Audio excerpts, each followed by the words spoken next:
using procurement, program and control. I'm a businessman, yes, I'm an entrepreneur. Oh yeah, I'm a businessman, yes, I'm an entrepreneur. Oh yeah, I'm a businessman, yes, I'm an entrepreneur. Good afternoon, everyone. This is the Business Zone with Crystal and Coach Gilbert Buchanan, your small business paramedic. And today, folks, we're going to have an amazing show. We've got a very special guest that we're going to bring you today. If you've ever been thinking about writing a book, or you started writing a book, but you got stuck and you're going, what do I need to do? Well, our guest today, folks, is going to really walk you guys through that and show you how to do that. So we'll bring her out in a little bit, but in the meantime, I want to speak with my co-host. So, co-host, how you doing today? I am good. Like I told a friend of mine, Gilbert, everybody has a book-worthy life, and you just don't even know you have it, right? You know, if I were to go back on my journey, man, to the United States, I could write like 10 books on that. Right, exactly. So everybody have a book-worthy life, but it's sometimes just so difficult to get it. So I'm excited to have our guest on today. So looking forward to it. And it would be a great way to end this week. And this week has been pretty awesome. Yes. This week Yes. I went to Vermont Slosson's appreciation event last night, and so I got to connect and hang out with people that some people I haven't seen since 2019. 2019. So it's like, they should be giving you an award by now, man. You've done so much in this community. They should, they should invite you and say, hey, let's give her these 10 awards. Yeah, somebody will probably. I think I've gotten one award from like doing Recycling Black Dollars, but not for what I've been doing individually. It'll come. Well, if I they just don't keep do doing it, what I do. If they don't do it, I'll do it for you. I will get that award, and we'll have an official ceremony. We invite all the key people, and make sure you get your flowers, okay? Oh, well, I don't do it for that, but okay, that'd be nice. I do it because I love it. I know that, but guess what? We got to toot our own horn. We got to do that because nobody else is going to toot it for us. So we got to toot our own horn. Very, very, very true. So you're looking awful spiffy today. Oh, yes. I'm just coming back from an event. I went to the Southern California Black Chamber of Commerce. They had their mergers and acquisition event. It's a gala. And they're sharing with their small businesses how to purchase businesses, how to purchase buildings, and how to acquire them as well, and what it takes to do that, and what are some of the qualifications that they need, which leads into minority certification or small business certification, and women-owned certification as well. So that was pretty good. And so I served on a panel talking about certification, so that was good.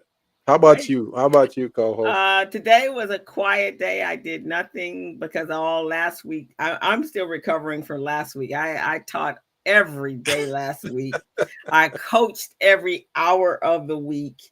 And then I had to do that pitch competition. So I actually I was an MC. So I'm recovering this week. So I did have clients, but I canceled a couple of them and took some time out because you can't get any work done. That's the reason why we call you Superwoman, because you're doing so many things for so many people, and they just don't know how much work and effort you put into it. So that's yet another reason for us to give you recognition. Thank you so much, co-host. It's so interesting though. The holidays are coming up, so eventually people will not be concerned about me. They'll be more concerned about their turkey and their Christmas decoration, and I will be pushed back to the back burner. And then I'll be okay with that. I don't have to be, and I'll come back in January. January.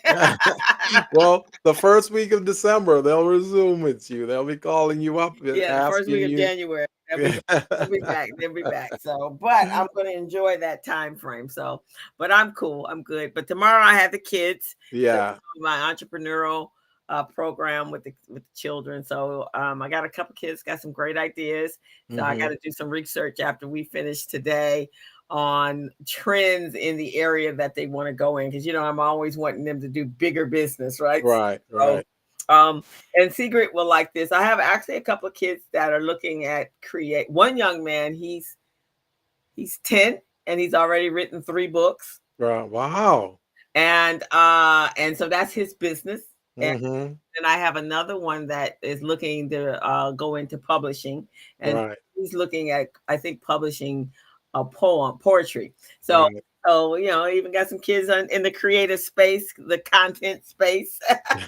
I've got so many questions for Sigrid when she comes on here because as we are talking, there are questions popping up in my head. So I can't wait for her to get on here so we can talk. Okay. Well, we're going to Um, get started. I yes. did want to remind everyone that next week is Thanksgiving. So obviously, this is going to be a very thankful Thanksgiving because we have so much craziness going on in the world right now. Yeah. And so praying for everyone that is in Ukraine, and praying for everyone that's in Israel and Palestine, and all innocent bodies that are caught up in all of this sort of stuff. So praying Amen. for them. But also, the day after Thanksgiving, at least here in our country. So Secret is actually from Australia, I believe. So Yeah. that's a different country, but here in America, we will be celebrating Black Friday. So we're going to make sure everyone is going out and supporting their businesses and spending money, because that's going to jumpstart the economy. And then we have Small Business Saturday.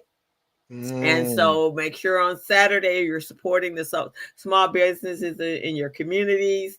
And then on Monday we have Cyber Monday. So buying mm. stuff on the online and starting your Christmas jump starting your Christmas shopping. And then on Tuesday is Giving Tuesday. So Mm, mm, make mm. sure after you've done all of that other shopping for yourself and everybody else, now you support the people that are in great need. And this is going to be, for some, it's going to be a very trying year. So Giving Tuesday, give money to all the nonprofits. I got Mhm. one. I got two actually. Recycling Black Dollars. So make sure. So Recycling Black Dollars, you do your Black Friday, your small business Saturday, and your And Cyber your Cyber Monday Monday. for Recycling Black Dollars, and then you give to the organization itself, So you're Recycling hitting Black them Dollars, 4 times. 4 times.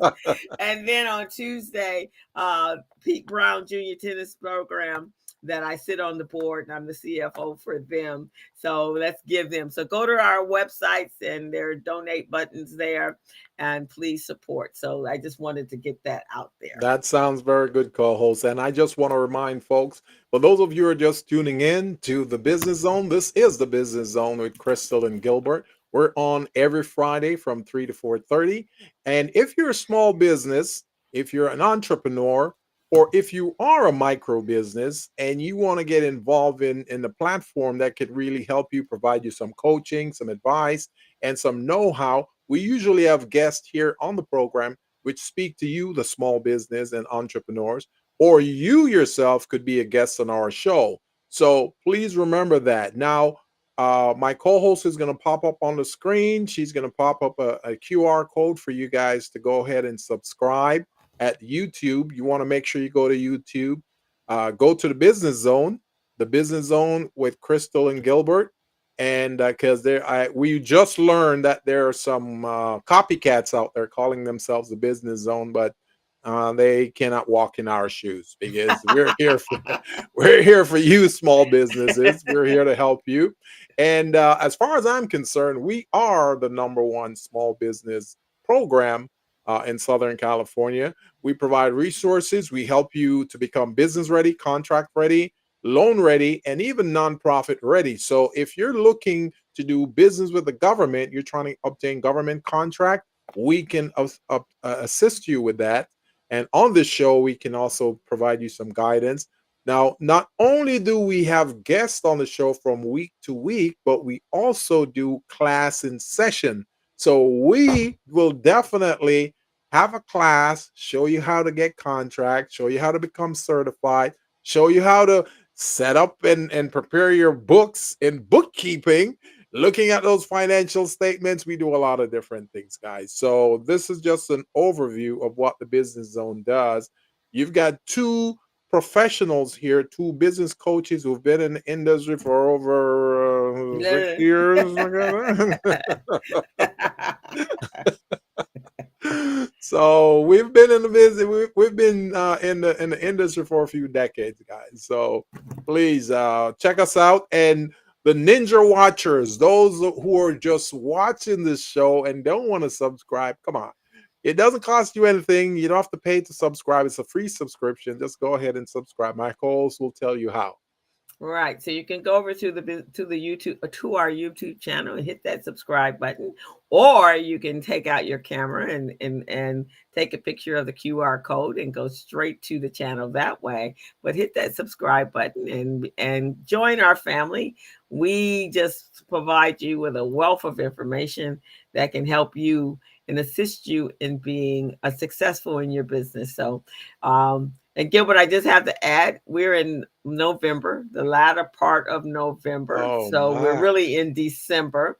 So Oh right now, yeah. everyone should be, before the holiday should be really working on getting your financials in order so that Mm-hmm. come December 1st, you are, and January 1st, you're not in the crunch. Just take a time and do a little bookkeeping just so that you can enjoy the rest of your holiday, and then come January you can start worrying about it. But don't wait till April 15th Nope. Nope. and do it, and definitely don't call me if it's April 15th. Just a little bookkeeping, guys. That's all you need to do. Just a Just a little bit. little bit. Just a little bit. All righty. So let's bring on our guest because I'm excited to talk to her, and I know you are. And Yes. so let me what did I do? Okay. So now we're gonna bring her on, Miss and then we're going to do a little switcheroonie over here, so you will have the center of the stage. She will be the center of attention there. There you There we go. go. There we go. And welcome to the Business Zone. We're so happy to have you. Welcome to And the Business Zone, Miss Sigrid de Kaste. the And Caste. folks, she's joining us all the way from Australia. So we want to give her a lot of love. Let's give her a lot of California love. All right. Wait, good to have you. So let me tell you a little bit about her. It's going to be short and sweet. But Sigrid is a three-time, not one time, three-time international #1 best-selling author and a high-profit, high-impact book strategist for women in business who want to expand their brand into a global recognition and visibility with a book. Hey, that's me. Originally trained as a photographer, Sigrid has worked in advertising, public relations, retail management, marketing, and has owned a number of retail stores in which she quickly doubled her profits and tripled her turnover. She formerly studied marketing and has direct experience of starting up, building, selling businesses together with different types of marketing that is required during each one of those phases. So right there, look at that book-worthy life. Mhm. Welcome, Sigrid. We're so happy to have you.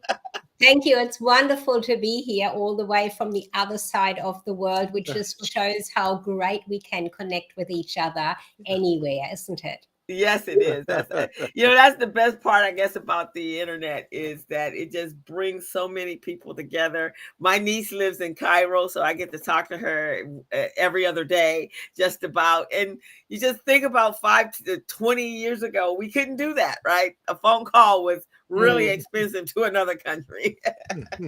That's right. Yes. So tell us a little bit about how you got started and this whole thing about being a a best-selling author, and what it takes for anybody else to become a best-selling author.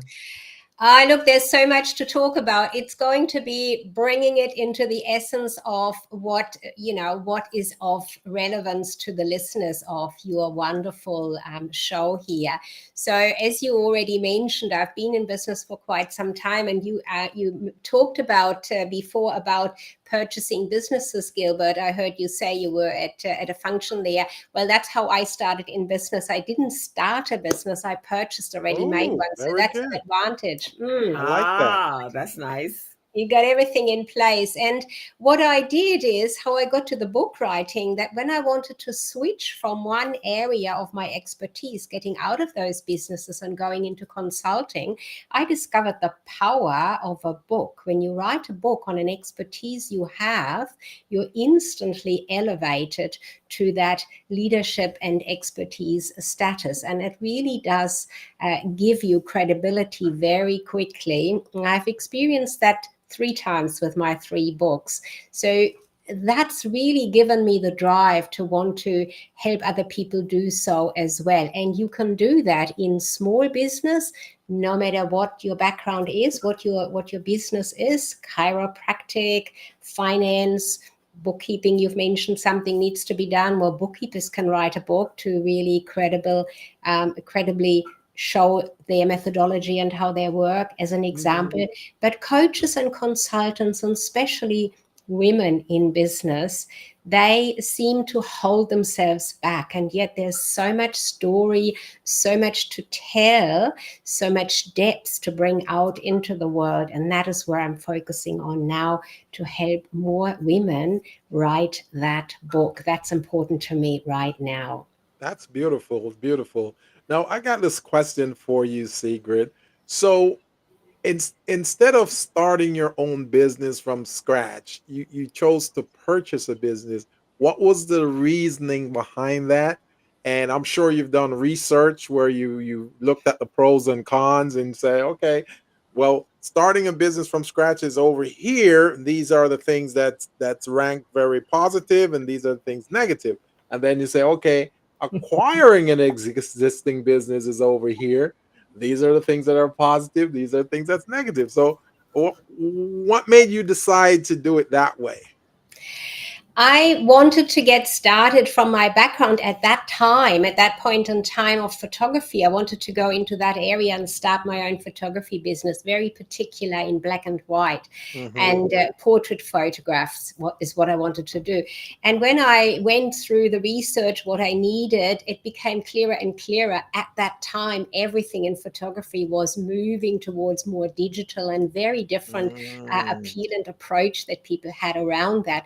And I was offered, here is the opportunity to jump into a diamond jewelry business. You know, you've got marketing, you know how you could use that in the business and just keep building your business from that perspective rather than having to start from scratch. This is all laid out. I was invited in, and I thought about it for a little while. I knew absolutely nothing about jewelry. I didn't know anything, you know, the different carats and the diamonds particularly too. How do you tell the difference and all of that? But I was intrigued. I just found it was interesting to still build something, to still create something, but from the perspective of, here is my foundation already in place.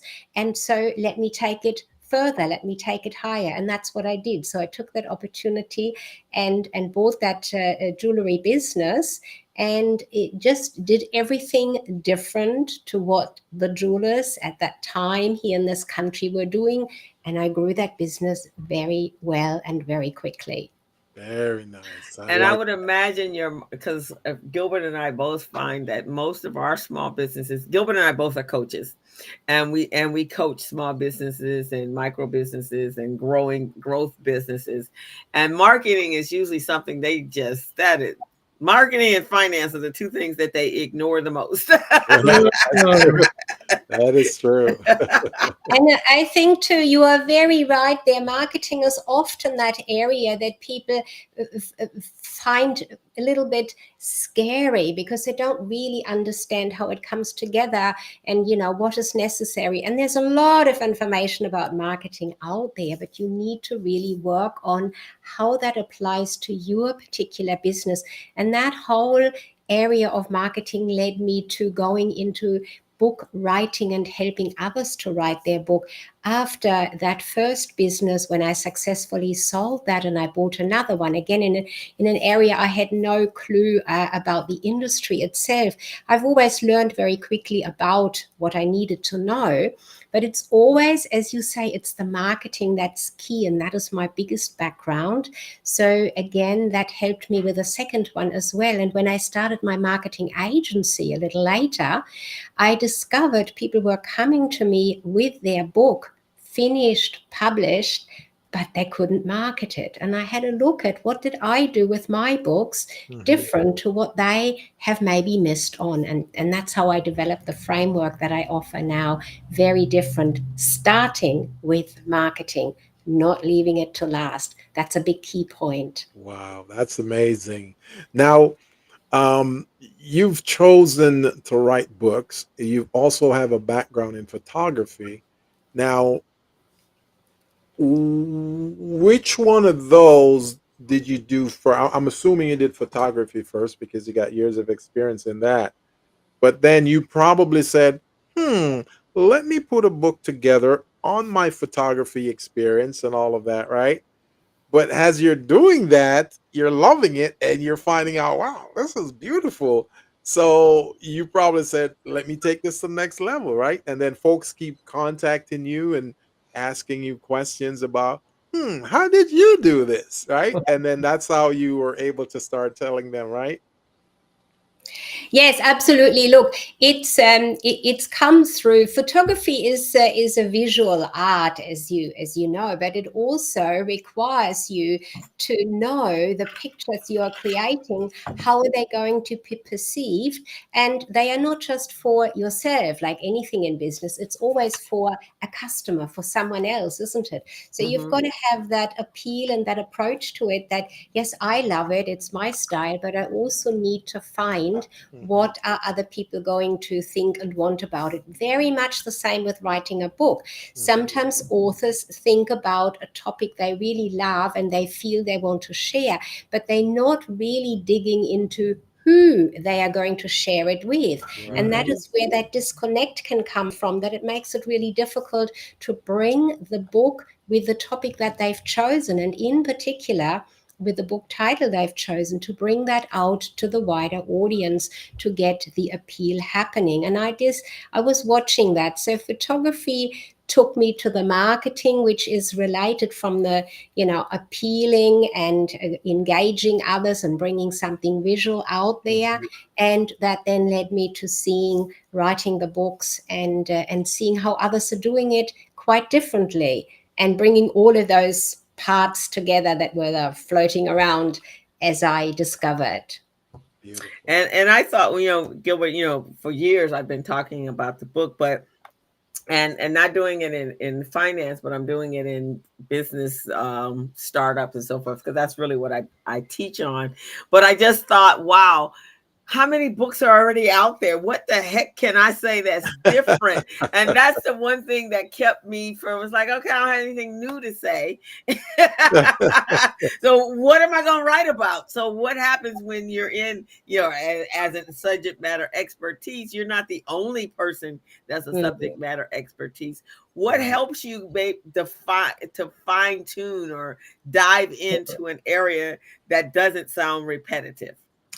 Great question, Crystal. Absolutely great question. And that is what happens quite often, that holds women in particular back from writing, but it also brings some people out into the sphere of writing their book and not having planned for it.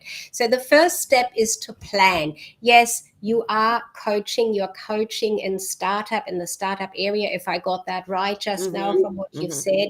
So Mhm. then with my work, for example, working with me, we would really unlayer what exactly is it that makes you different. And there is something somewhere that you may not even see yourself at this point in time. But through a process of questioning you, getting to know your business, we'll be able to unlayer exactly that point of difference. Now, just as an example, it's not about coaching as such, but I had a client and she was in trauma recovery, in that area of coaching and working with clients.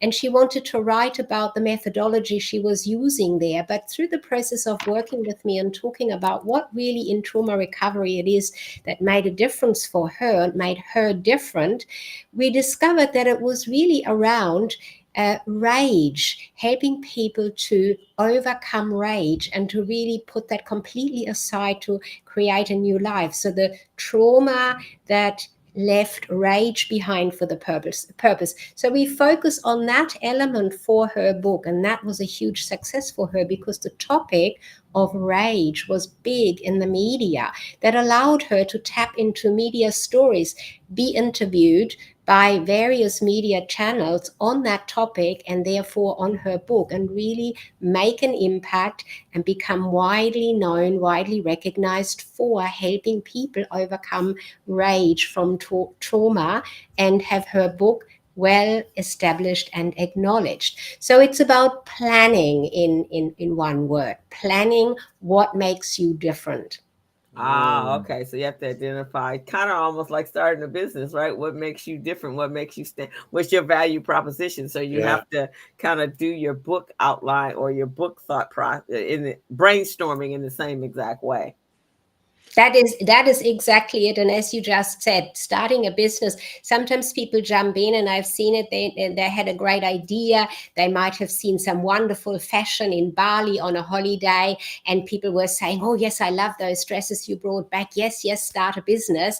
And then they didn't do any research as to who would actually want those, and so the business is not really going ahead. Very similar to that. You want to do the planning first. Right. Right, and it's so many. I have a really mentor and a really good friend. She does a book expo every April, and I mean everyone has all these amazing books, and then you go, so how many books have you sold? And Mm. they'll go, oh, a few here at this expo every year, right? They come back to the every year. It's like, well, what's your marketing strategy? And they're like, well, I come to the expo. Well, no. It That's really needs to that's be. amazing. So when what does a marketing plan look like for? And do Mm. you do it before you write your first word, or do you do it when you've completed? Where in the process do you start the marketing piece?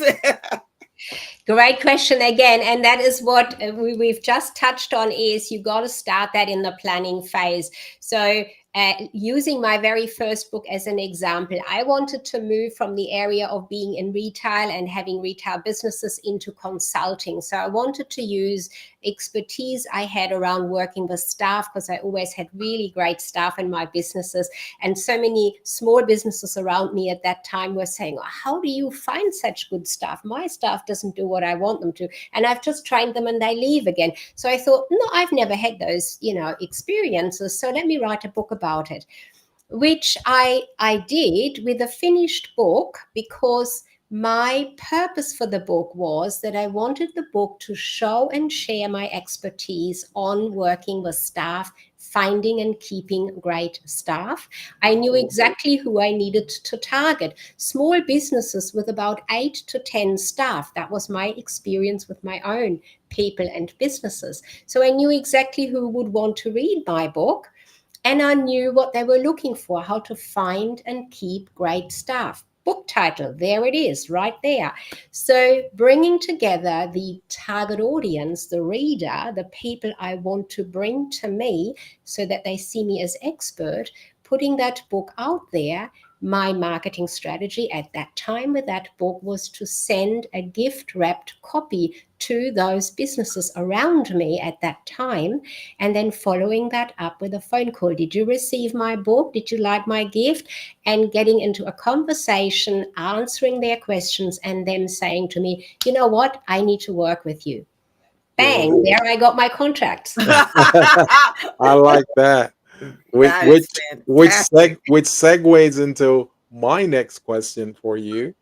So, as an author, putting out your material in the marketplace, how do you tie that into government contracting? Do you sell your expertise that, and then they use the book as a guide, or how does that work? Well, again, that would depend on the planning and what the purpose is you'd like to achieve. So if you want to get more contracts in the field of, in the government, then you would need to have a look at what type of government department are you looking at? How are they doing their selection process to bring someone like you in with your expertise, for example? Then you could use your particular methodology describing that in the book with your background. But just the fact that you have made the time to put a book together, and we're not talking here encyclopedia size, hundreds Right, and right. hundreds of pages. We're talking something reasonably able to read through. You could use that book and then send it to the decision maker at that department to engage into a conversation with them around the expertise that you would bring working with them or their department, or contributing to something that they need your help or would need your help for.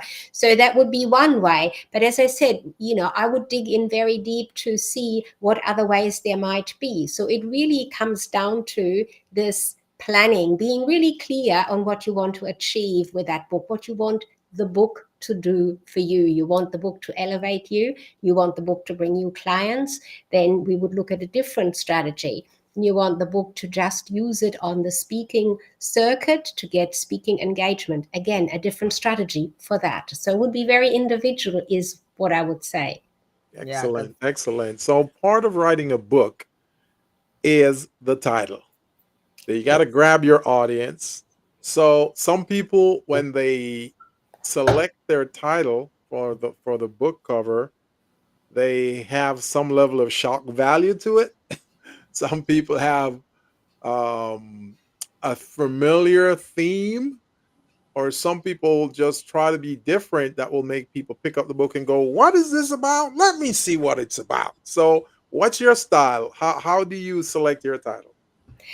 The first thing I would say is, as I just mentioned with the first book that I wrote, I knew exactly who I wanted to write it for, because I knew what I wanted to achieve by having that book. So you use a title that offers a solution to the people you want to have the book, read that book, and the people, if you want to bring them into your business as clients. So you need to make that connection instantly. When they read the book title, they know, wow, that's for me. That's what I'm looking for. Right. Using a shock title or a title where somebody will say to you, oh, it's got to be mysterious, and people will do exactly what you just said, Gilbert. Oh, what is this about? Think about it. How often does that really happen? We are living in such a Right. fast-paced world. We are scrolling through the feeds of all the social media so quickly. Do we really stop and say, oh, what does that mean? Very rarely, when we do stop the feed to read more, is when it is something it's on our mind. Yeah. So if you can tie your book title into exactly who you know wants to know about you, your book, Yeah. what you write about, then you have a good title. Now, sometimes people make the mistake and write a title about how I discovered this, or how I elevated my whatever. I don't want to use a real example, but something that is about you, and using the title I is not the best way, because you Right. want the reader, you want to address the reader. Yes. How do you get better at losing weight? How do you become a better leader? Is a Mhm. better approach to say how I became a better leader. That kind of removes the Right. reader from the book title.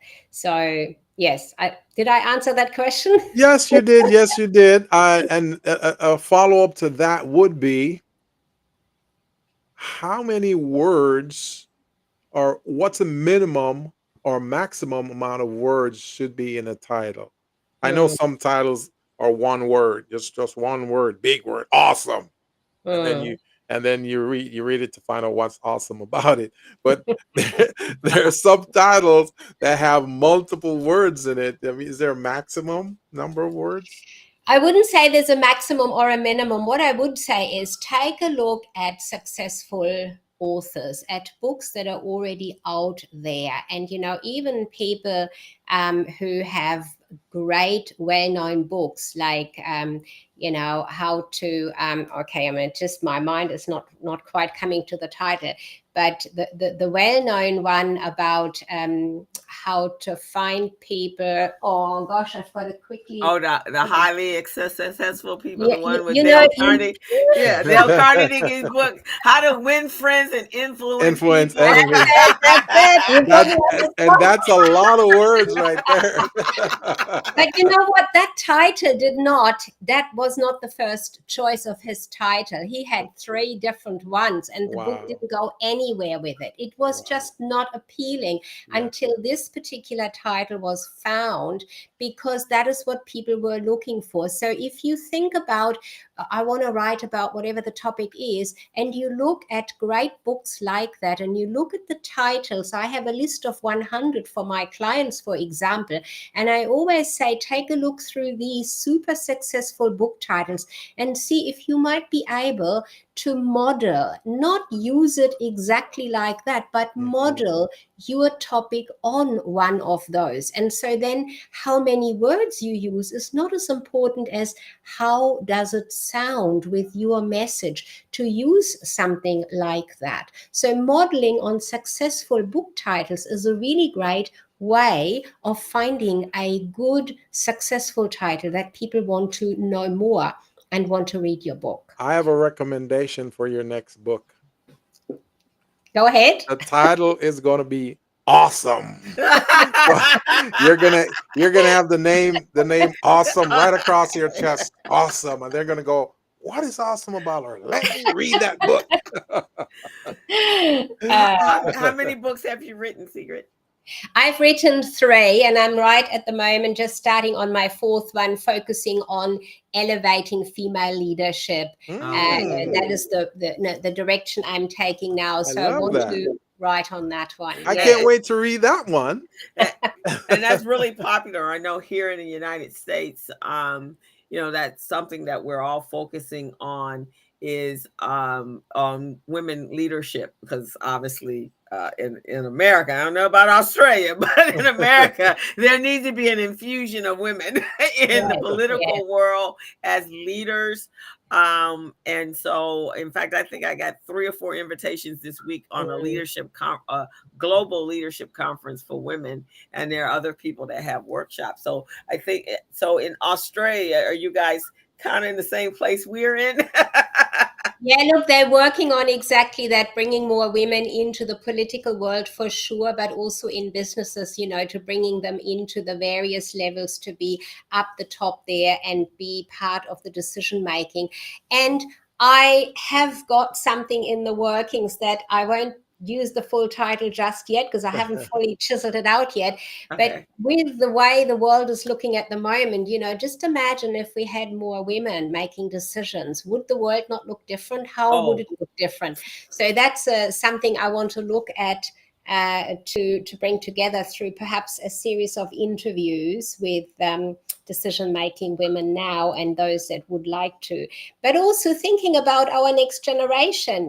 We have experience where we are at, but the new ones are coming through. You talked about working with young people, Crystal, earlier. How important is that to set an example, to leave a legacy in a book for them, but also to Mhm. work with them Oh to yes. get their own path into leadership started now, early? hmm. Crystal, maybe you might want to share with Sigrid and the audience a little bit about what you do with the young entrepreneurs, because you are just amazing at what you do. So, just go ahead and explain that so everyone will understand what you Well, early on in my business career, I realized, the social responsibility component of my business is about giving back to youth. And so I actually had the privilege and the blessing of being I'm a third generation entrepreneur. So I saw my grandparents and my mom and uh, having their own businesses, my aunts. And so I kind of knew my pathway. I knew where I was going to go with this. So I now do a program for kids. I've been doing it for about 15 years now, and I teach them how to be entrepreneurs. I'm a certified educator in that space. And we just help them come up with new ideas, and the goal is at the very end of each class, there's a competition. So they get to do Shark Tank style competing, and then they get money. Everything we do has is an monetized. incentive to it. And there's an incentive, because in business is always about you getting paid, right? Yeah. So we want them to know that early, and at the end, and then they come in for a quick. We do a 3-week camp in the summer, and then we do about a 6-month extension in the fall, and then the competition that they go into in the fall, in the spring, early spring. The prize goes from $750 all the way up, and I think the dollar that's being bantered around right now is $5,000. And so that's a lot for a young person, Yeah, right? yeah. A middle schooler, in order to have to infuse into their business. But the goal is to get them started early. Yeah, absolutely. I think that's wonderful. And you're just mentioning you have got that background in your family businesses, others in the family had businesses. I guess it was never really clear to me. I did also, I had a very strong-minded grandmother, for example. She was educated outside of her country of birth, which was very much not done in the 1900s, in 1900 something. And probably some of that has come through to me to be fairly straight, direct, practical. Okay. And it seems to have gone into my children. They both have their own businesses these days. And I do definitely love it when young people start looking at what can they do. And I also love the idea of a lot of times the younger generation really wants to make a difference in the world. And I think a book can certainly contribute to that, whatever age you're at writing it. Right, I think so. Fantastic. So that's kind of what I do. But I do have so I'm going to throw this title out. So I actually have 2 books in the making right now. One, I think I'm going to convert to a blog and then come back to a book. But my girlfriend and I, years and years ago, one of my first businesses was a dating service. And this was before all of the Match.coms and all of those people. So I've dated myself a little bit, but that's okay. And so we want to revisit that, because we did it for a number of years, but it wasn't a tangible thing on bankers' minds. So nobody was looking to invest in a dating service. Are you crazy? Which is kind of some of the feedback we got. But now we're looking at creating a blog platform. And so the title, because she and I always get this, we never married. And they're always like, "You're so beautiful. So why are you single?" So that's going to be my title. That's a powerful title. Yeah. Because that will make anyone want to read what's coming up next. Totally. But I don't want to leave out males. I mean, Gilbert, for men, writing a book is equally valuable, of course, and in business too. So I have several, people that have approached me asking about for them to write a book, males writing a book, moving from being employed in an employee situation, moving out to becoming a consultant. And a book can really help there to to elevate that changeover into a new direction. And the same principles apply, making sure that you match the topic to what you want to achieve by having that book. To be a consultant, is it going to be, like you mentioned before, is it somewhere in the the government area where you need to perhaps send in proposals? How does that work? How would it look like to have a book as part of your promoting your services? Or is it going to be directly to other businesses? So all of it is possible for males, for men just as much. I don't want to leave you out. Thank you for that. Thank you.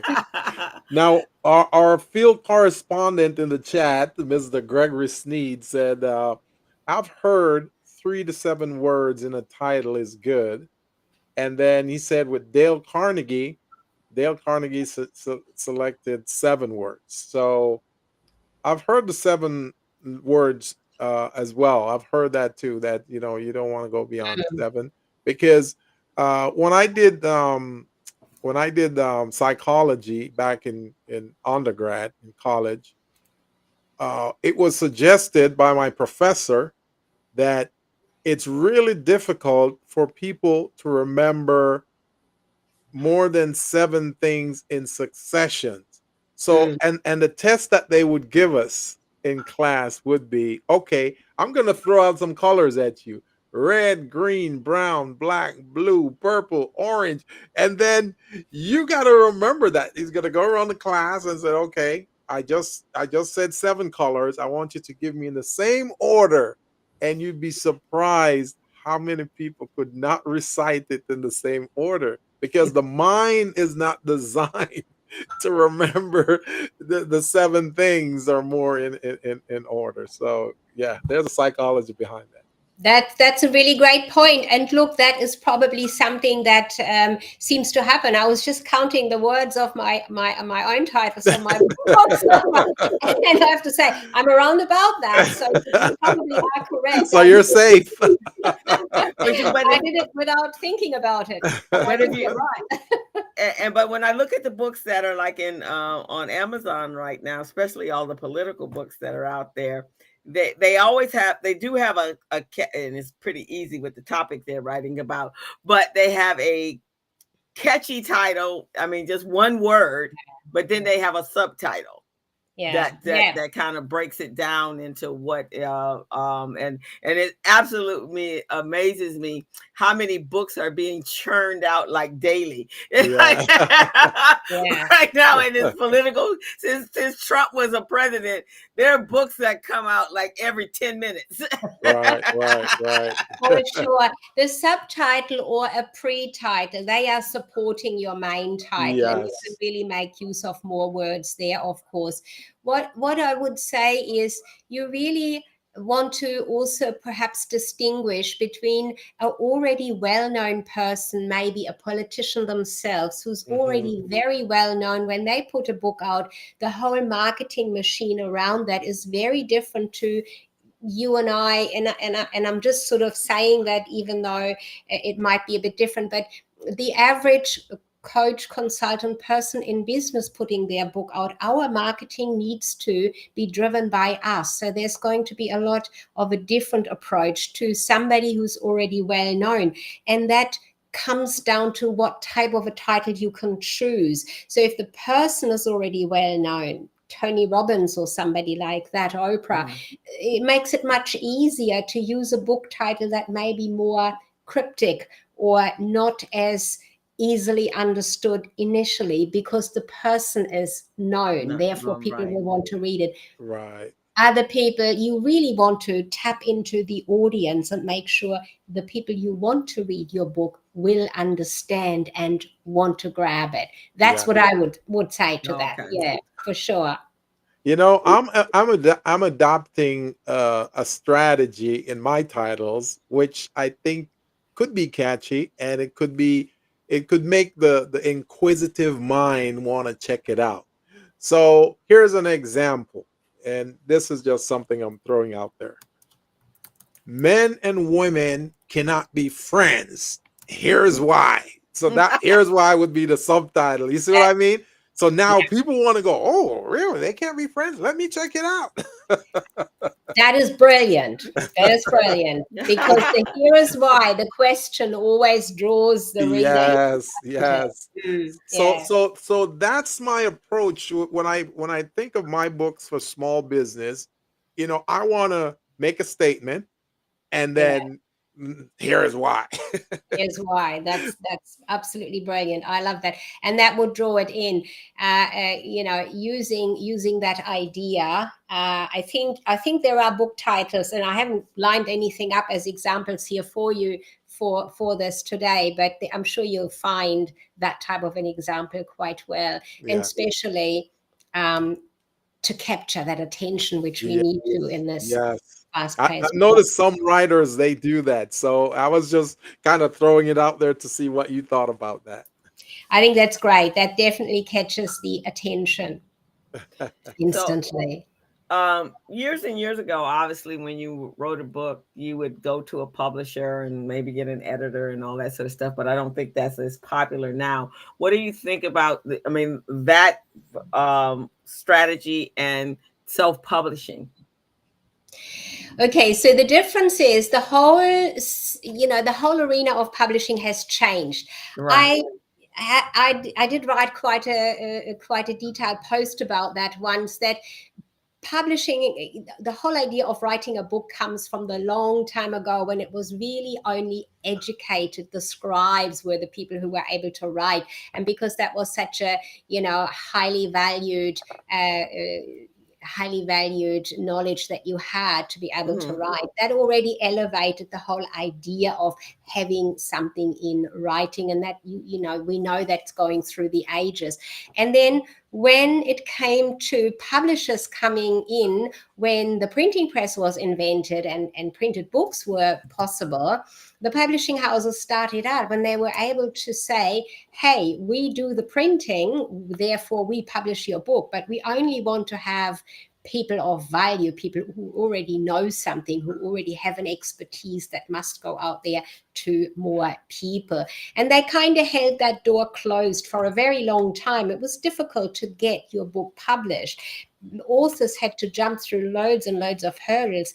Even Karen Blixen, the name just jumped into my mind. She wrote a story and couldn't get the publishers for ages. She couldn't get published, so she chose self-publishing in the end. She published her book herself. After the success, when the publishers saw that, then they came and wanted to publish her. So by today, with self-publishing being possible, it makes it easy. If you want to publish, just go and publish your book. There is nothing putting you down in any way whatsoever publishing your book on Amazon or any of the other platforms out there. You have the control and the direction to do with your book and to promote it and market it and buy however many copies you'd like to have at any point in time. It's all your choice. You have that control. So looking for a publishing house is one thing. It's not necessary for you to be a valued author. You can easily publish it yourself. I've published my books myself on Amazon. They're available. And particularly the one, Build Your Business with a Book, is easily available anywhere in the world by just going onto Amazon and finding my name. I like that title, Build Your Business with a Book. Like that. Yeah. Thank you. and I love the because and I'm going to have to do some marketing for you, because a lot of my clients they're right at that point where they need to hire someone, but they don't really know how, and so the turnover is so high because they're not looking. Like you said, you knew exactly what you needed in an employee. Most people just feel they needed a warm body. And then they find out, no, you need something a little bit more than a warm body in order to, to run a business. Yes.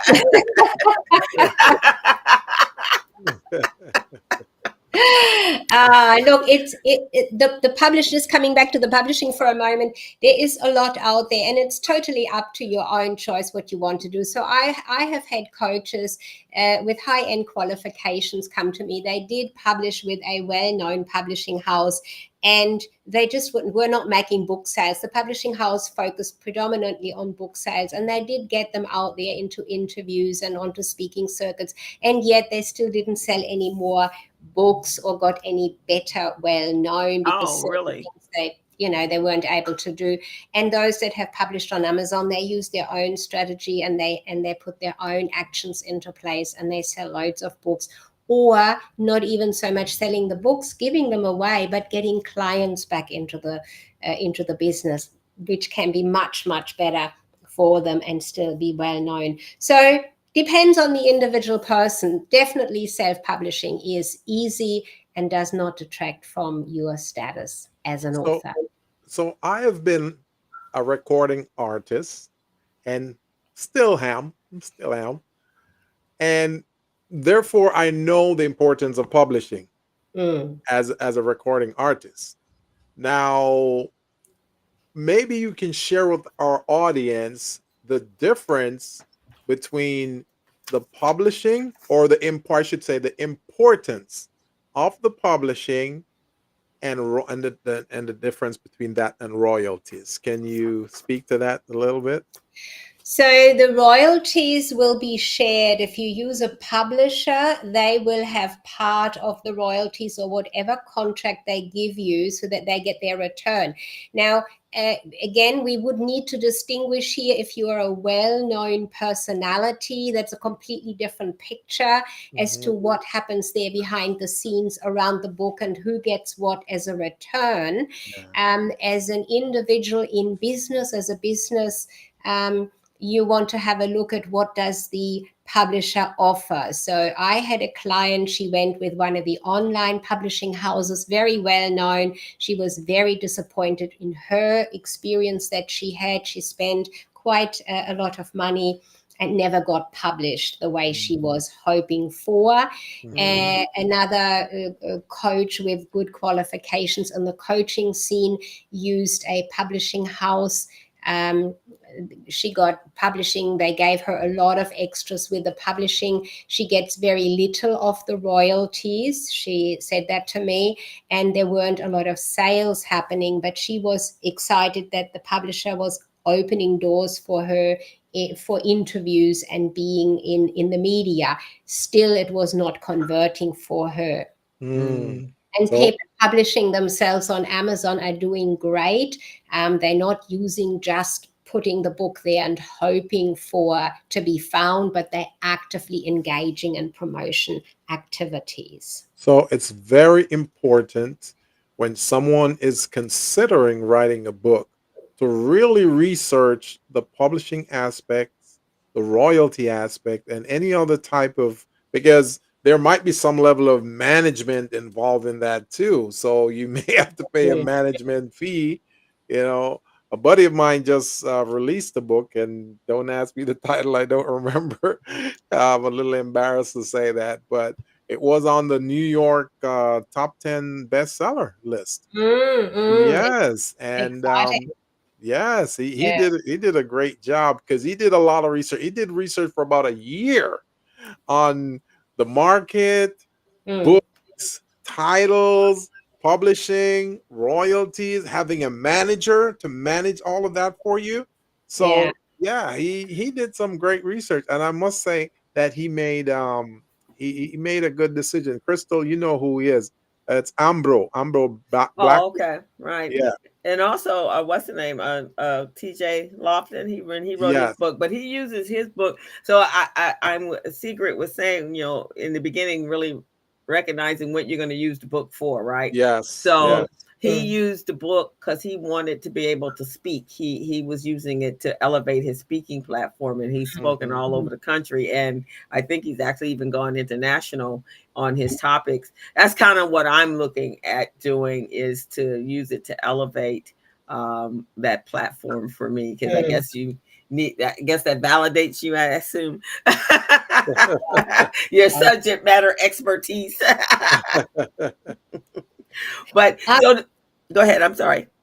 No, no, sorry, you're absolutely right. What you want to do with it, how you're going to use it is important. So this idea that, I write it first and then I find a publisher or publish it, whatever, and then I look for some marketing. This is what my whole key framework is about. That's not how it works, because those phases of writing, publishing, and marketing, they are completely interlinked, and Yeah. you need to really, start with the marketing in mind at the beginning. So there are strategies if you want to use it to elevate your speaker's career. For example, you want to make sure the book title is very much on topic and in line with what you want to speak about. So then Okay. you can use your book and sell it at the events where you are speaking.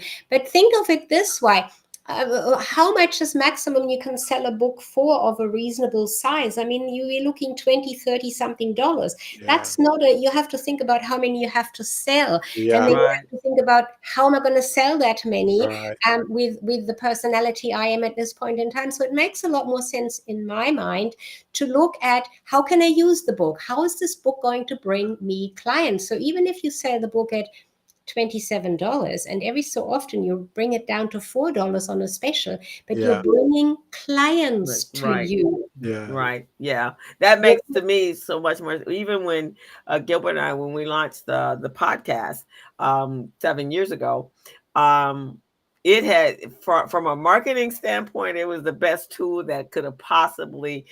I couldn't have done better because, in fact, it probably worked too well because now I'm always busy.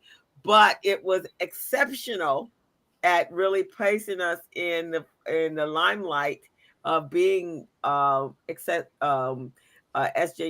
of who we are and what we are. Last night I was telling Gilbert I was on my way out of an event.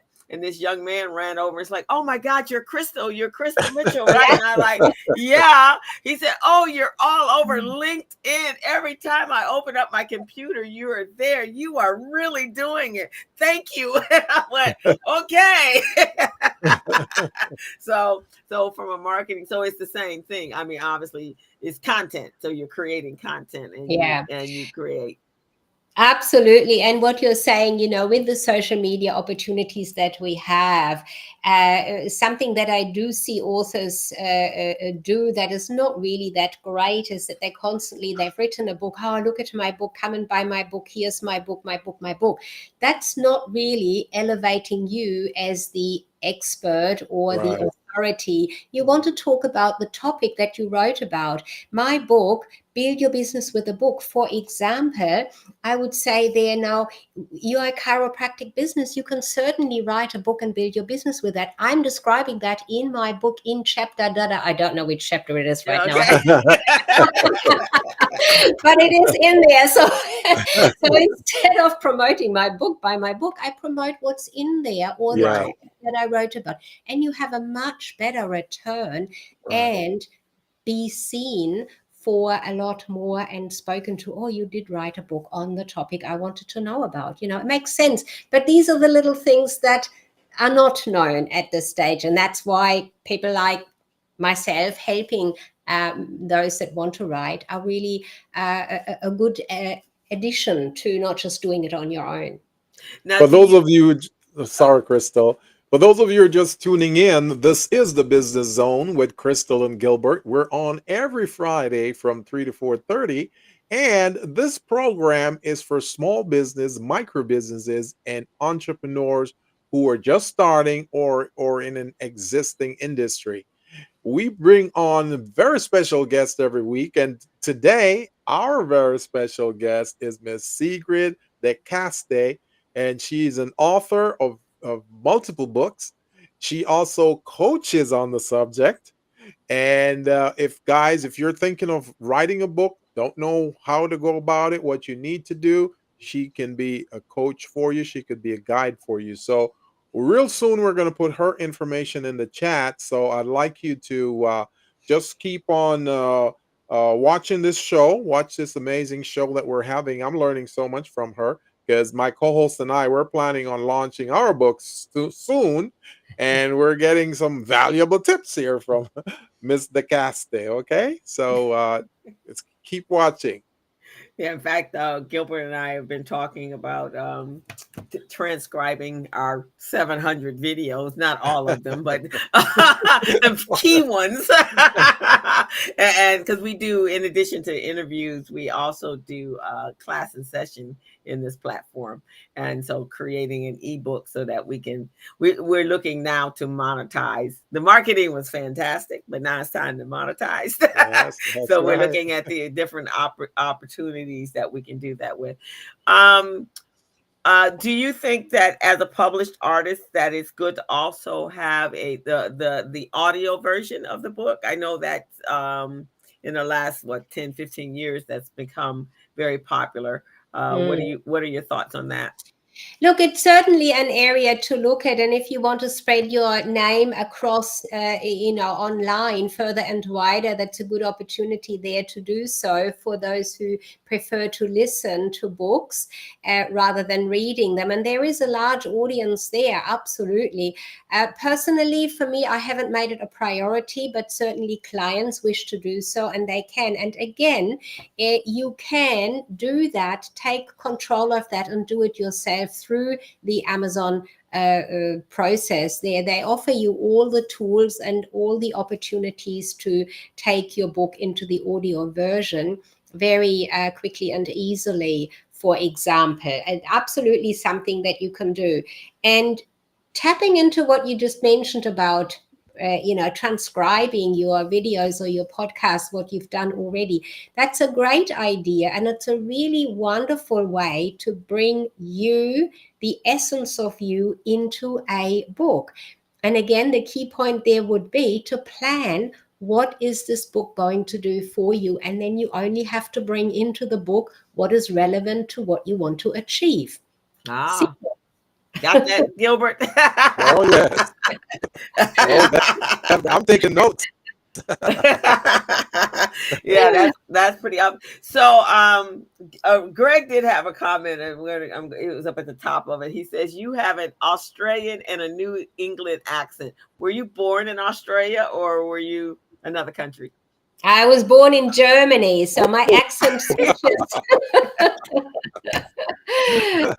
Different people hear different accents. I seem to have a way sometimes to adjust my accent to who I speak with, Okay. or people just hear it differently. Yeah.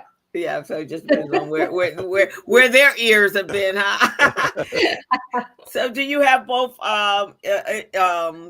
clients in America or all over the world, or most of them in Australia? Now, it's a global world that we all live in. I absolutely love it, and I do really love Australia because of its multicultural approach here, and the way I have always found being able to connect with people from anywhere else in the world, and through that also having clients anywhere. I have been traveling the world extensively before we had this big shutdown there for a while. I have seen a lot of the world. I've been to the US in various places. San Francisco is beautiful. LA is beautiful. I drove down on that coast Oh, road beautiful, huh? myself. I loved it. It was absolutely fantastic. So connecting with people that way. And what I like right now is that we can do it in this technical way by not having to fly over there and spend the time traveling and spend all the exhaustive changeover with the time zones and so on. We can do it in this way and stay where we are and still be connected and work with people in their own time and time zone from where you are, wherever you are. Awesome, awesome. So, do you prefer this, or when you had your retail stores, you prefer being in business the way you are as a coach and a consultant versus having to be at a place 24/7? I love it this way because I can, connect with the world this way just by sitting here on my computer. It's faster, it's easier, and it's fun. I constantly learn something new. All the things I've learned from you two today, just engaging, interacting with you.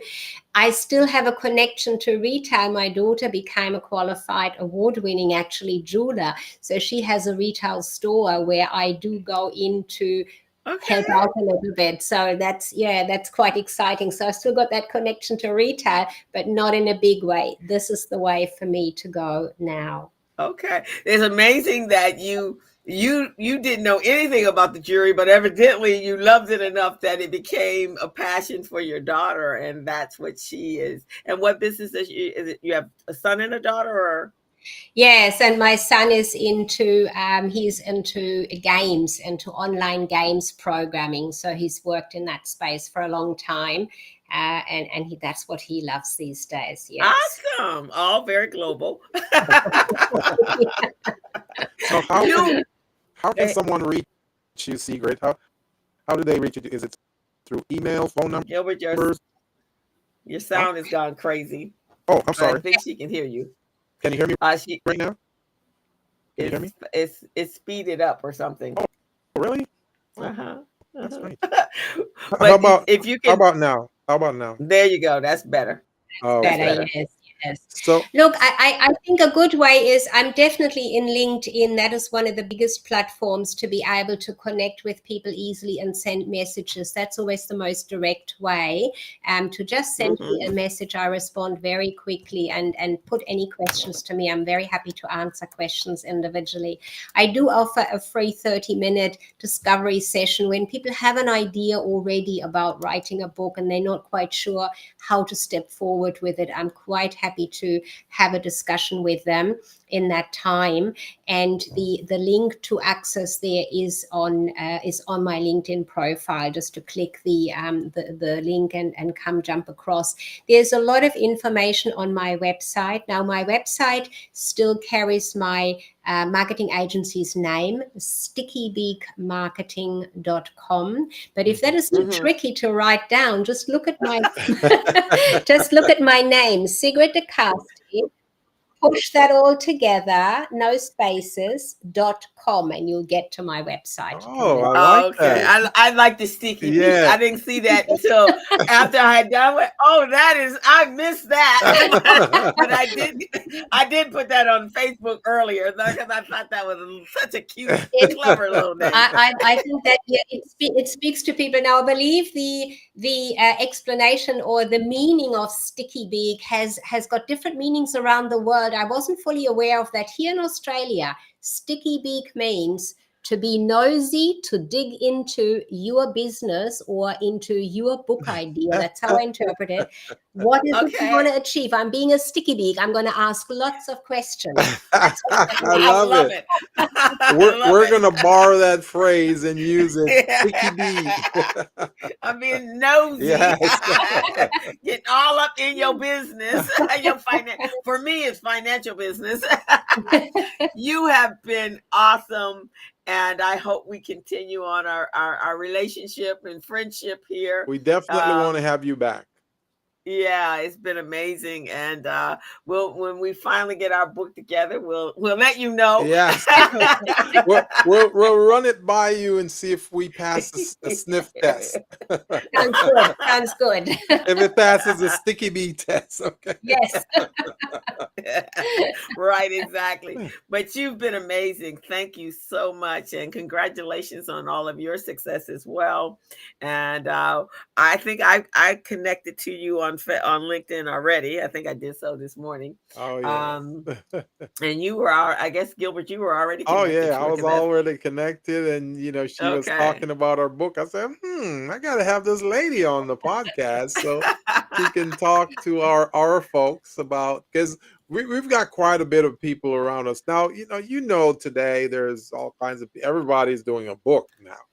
But there are some genuine people out there who really have quality material for a book. So we Mm. want to reach out to those and provide them that guidance and that support that you have.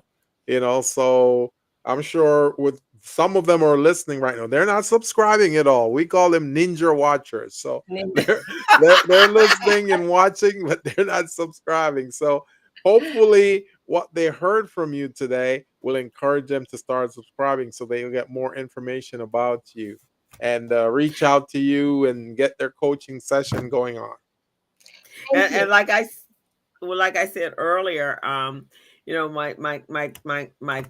um client that passed away. I was so proud of her. Um, it was sudden for all of us.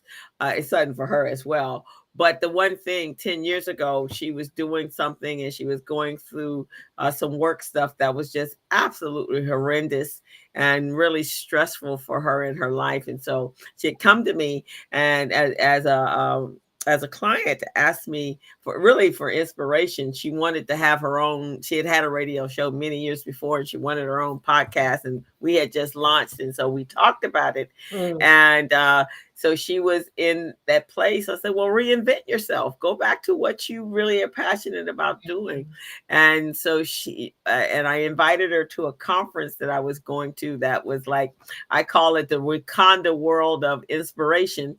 And she went with me. She came back and she started her podcast. It's called Her Voice, Her Business, Her Voice, Her Conversation. And she spoke with women and interviewed women all over the world in the last 10 years. And then she wrote her book on her reinvention.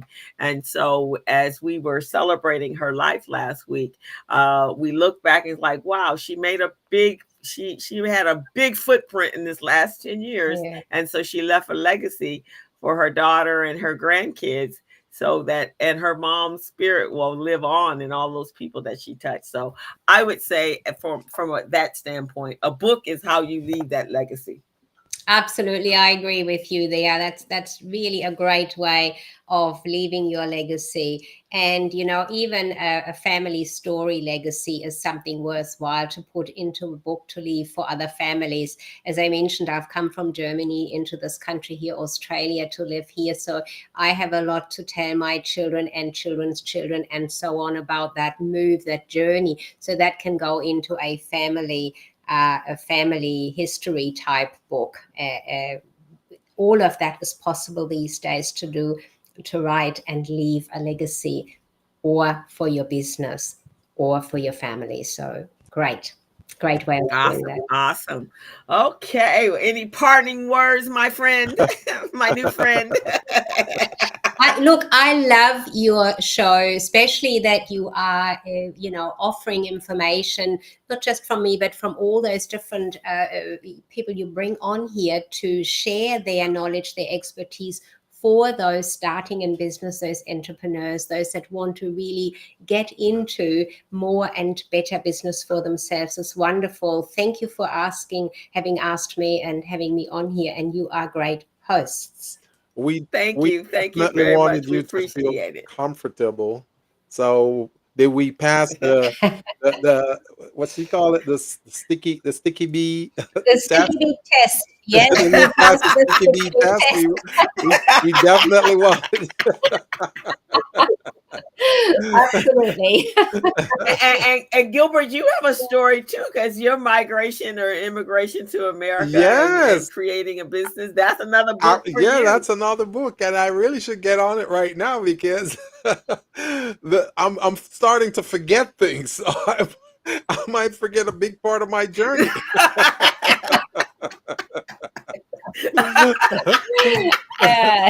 We would love to have Yeah, you. get it in print, my brother. Get it in I print. know. I got to put it in print or record it verbally and then do that transcription that we were talking about earlier. But definitely, Sigrid, we Mhm. really are happy to have you here. Um, we weren't really sure um, what areas of the book writing we were going to get into, but once the conversation start, and that's the thing with all the guests that come on this show, when we get on here, it's like family. It's like we're sitting in a living room and we're having conversations. So we just start embellishing a lot of things and start learning things and learning about the sticky bee. So we're welcoming you to our Business Zone family, and it's been a Yes. pleasure. And now I know you guys don't celebrate Thanksgiving, not like we do anyway. But have a great holiday season. Thank you. Yes, and happy Thanksgiving for next week for you. Thank you. All right, Thank thank you. you very much. Thank you. It's And been you awesome. can be a guest on the show anytime. So you just reach out to us. You have our contact information. Just reach out. We just put your contact information in the chat. So for our viewers and listeners, please go to the chat and you'll get Miss Sigrid de Kaste's information. And she's an amazing lady. She's got this aura of elegance to her. You know, she's just so elegant. Like someone you see at the Academy Award, you know. She says, okay. And right, she'll turn one of her books into a film exactly. or a documentary. So thank you so much. We really appreciate you. It's been wonderful being here. Thank you. Thank you very much. All right, guys, we are going to sign off early today and wish everyone a happy Thanksgiving. Yes. Be safe, eat safe. Yesterday on the community briefing, I have another podcast. I actually have 3 podcasts. I have a thing about the mic. But we had a guy on that is a food safety guy. And boy, after he got through telling us about how to be safe doing Thanksgiving dinner, everybody is going, okay, we'll just be drinking sparkling water for Thanksgiving. So, but have a wonderful holiday season, guys. And again, remember, November is Black Friday, so go out and support the businesses on Friday, Cyber Monday on Small Business Saturday. On Saturday, so support those businesses in your community. And then on Monday, Cyber Monday, support those businesses that are online, and specifically small businesses because they need your help. And then, of course, on Tuesday, we're going to give back to all of the nonprofits that are servicing people, servicing populations that are in need during the holiday season. So please make sure you are committed to your community through the month of November. And we are signing on off, and we will see you guys next. Oh, no, we will not see you until December 1st. So we'll just do a few reruns of some amazing show. We'll probably do this one with Miss Sigrid de Kaste, so you guys can hear her again and really tap into the knowledge and information she provides. But we just want to say thank you again for tuning in. You could be anywhere else in the world today, but you decided to tune into the Business Zone and you watch us, and you've seen what Miss de Kaste has to say, what my co-host Crystal has to say, and myself. So, folks, keep on watching this great channel. We'll provide you with great information. See ya. Bye-bye. As a small biz pro, so we roll, using procurement, program, and control. As a small biz pro, so we grow, using procurement, program, and control. I'm a businessman.